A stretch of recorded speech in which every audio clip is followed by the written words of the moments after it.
Welcome to Manawaker Studios Flash Fiction Podcast.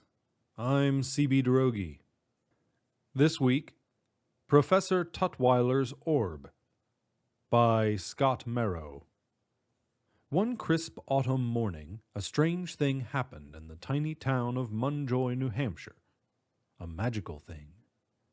At precisely 10:46 a.m., in the Munjoy Savings Bank, amid the hustle and bustle of the morning's banking activities, a very unexpected sound rang out in the room, a loud, metallic sort of noise.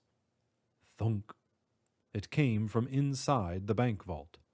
Thunk. Again. Then, thunk, thunk, thunk, thunk. The bank manager, Earl Cuthbert, rushed to the vault door.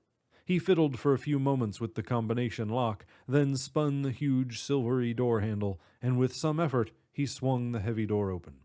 An instant later, he was nearly knocked off his feet as a medieval knight in full armor, riding atop a huge warhorse, charged out of the vault at full gallop, the knight holding his lance at the ready.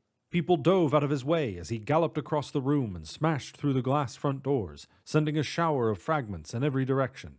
Then he raced down Main Street and disappeared into the heart of Munjoy. Back inside, Maurice Lamage, the on-duty cop, was sprawled on the floor in an ocean of glass shards, having barely escaped being trampled by the horse and rider. Still somewhat dazed, he keyed his shoulder microphone. "Jesus Christ, Sergeant!" he exclaimed. "You're not gonna believe this one." The rest of the people in the bank were still staring wide-eyed at the opening in the wall that used to be the front door, when a man shouted, "Oh my God! What's that?" He pointed at the open vault door. Inside the vault, there was a glowing orb floating a few feet off the floor. The orb was 4 or 5 inches in diameter, and it slowly bobbed up and down in midair. It emitted an eerie greenish glow that pulsated in sync with its gentle bobbing motion. Earl Cuthbert stood just outside the vault door, staring in awe at the orb.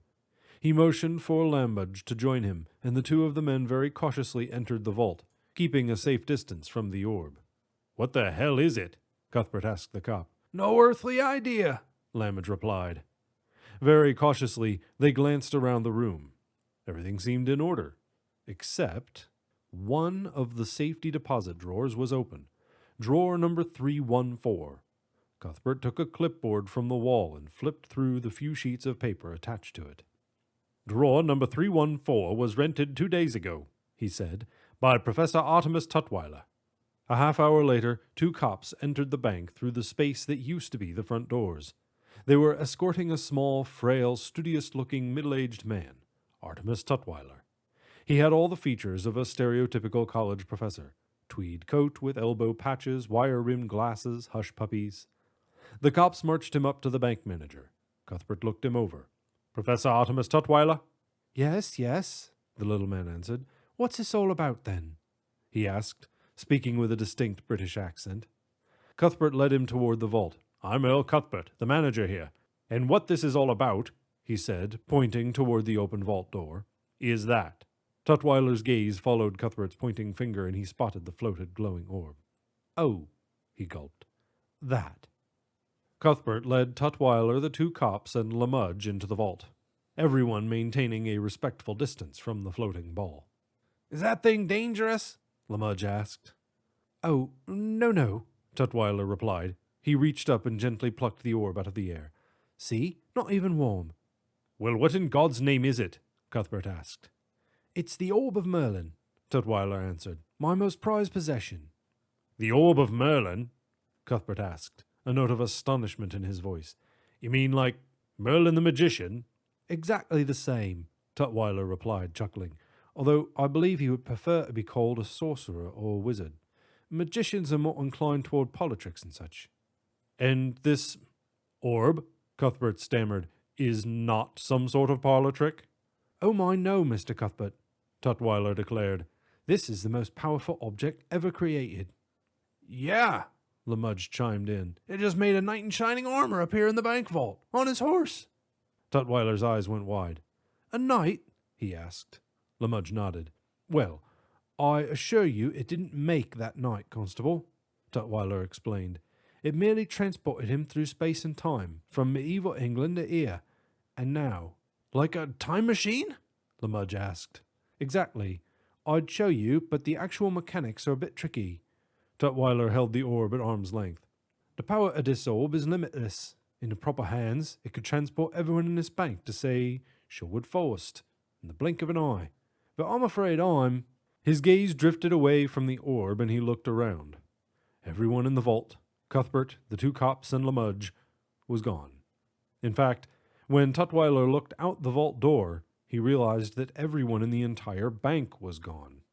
At that moment, although in a completely different region of the space-time continuum, the people that had been in the bank just an instant before now found themselves in the middle of a forest.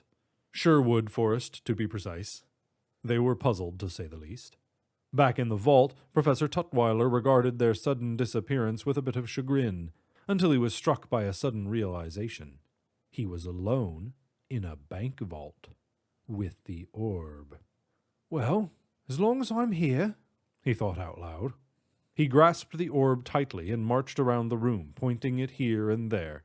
Safety deposit drawers flew open at his whim. He hung the orb in midair again and began stuffing cash and jewelry into his pockets. He was so preoccupied with his thievery that he failed to notice as the orb began to glow a little brighter. Professor Tutwiler also didn't notice when a tall, thin man materialized from the orb. He was very old, with thinning white hair and a long white beard. He was wearing a black robe and a black pointed hat. It was Merlin. "Hello, Artemis," he said. Tutwiler jumped, startled, and he whipped around. "Merlin?" he said meekly. Merlin snatched the orb from midair and pointed it at Tutwiler. All the loot immediately flew out of his pockets and back into the appropriate drawers. The drawers slammed shut. Tutwiler grinned sheepishly. How did you find me, my liege?" Merlin chuckled. "Oh, your liege, is it now?" he said. "Tell me, do you steal from all your lieges?" Merlin walked to the vault door and pointed the orb at the bank's shattered front doors. Like a small tornado, the glass shards swirled off the floor, whooshed together, and the doors were like new. "I found you, Artemis," he said, "because you broke the primary rule. You know as well as I do that this orb can only be used for good. As soon as you tried to use it for your own selfish purposes," he snapped his fingers, "I had you." Tutwiler grimaced. Merlin shook his head sadly. "I'm afraid I made you just a bit too clever, Artemis," he observed. "Time to revert you to your original form." "Master," Tutwiler protested. Come, Merlin said. "It will only sting for a moment." Merlin pointed the orb at Tutwiler, and with a flash of light, the little professor transformed instantly into a frog and flopped on the ground. The frog immediately tried to hop away. "Oh, no you don't," Merlin said, and he snatched the frog from the floor and put him in the pocket of his robe. Merlin looked around the bank one last time. Then he held the orb above his head. It glowed brightly, casting its eerie greenish light about the room. Then Merlin disappeared. The orb hung in midair for a second or two. Then it too vanished. The vault was completely silent for a few moments. Then the orb reappeared, followed by Merlin. He clutched the orb and pointed it out the vault door toward the main banking area. In an instant, all the people from the bank reappeared, dazed and confused. Merlin smiled and waved. Then he and the orb vanished. This has been Professor Tutwiler's Orb, written by Scott Marrow. Flash Fiction Podcast is supported by Manawaker Studios patrons on Patreon, the voluntary pay-what-you-want subscription service. To find out more or to become a patron, visit patreon.com/Manawaker. For more information about Manawaker Studios' other projects, including books and games, visit manawaker.com, which is also where you should go to learn more about the authors featured on this podcast or to get details about submitting a story.